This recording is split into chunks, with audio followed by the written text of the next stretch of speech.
Explosion de joie à la permanence du FN à Bastia, fief de la tête de liste Christophe Cagnon. Nous faisons 250% de plus. Je veux dire, pour nous, nous avons franchi aussi la barre des 7%. Nous sommes au deuxième tour, donc c'est que du bonheur, on va le dire comme ça. Plus de 10% des suffrages pour le Front National, c'est le double des scores obtenus pour ce type d'élection. Depuis quelques années, la présidentielle notamment, sur l'île, le vote FN monte en flèche. Dans les quartiers sud de Bastia, le Paese do Novo notamment, Christophe Cagnoni est en seconde position. Il est bien placé à Lumio ou dans certaines communes du Cap. Mais il est des villages où le FN a toujours été fort, à Latte, à 7 km d'Ajaccio. Un tiers des habitants a voté pour Marine Le Pen au moment de la présidentielle. Tous mes amis votent Front National. Bon, que ce soit à Latte, Ajaccio ou ailleurs, voilà, tous mes amis votent Front National.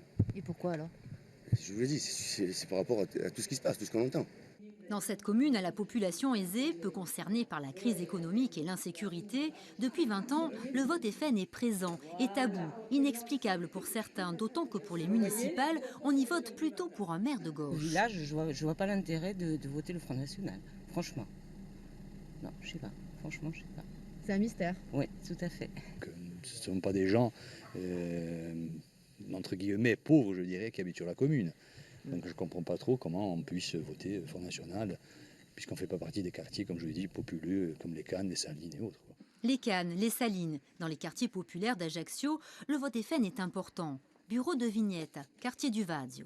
Certains électeurs nationalistes confient accorder aussi leur vote au Front National. Moi j'aime beaucoup le maréchal, là. Elle est très très bien cette fille, elle a de bonnes idées et tout.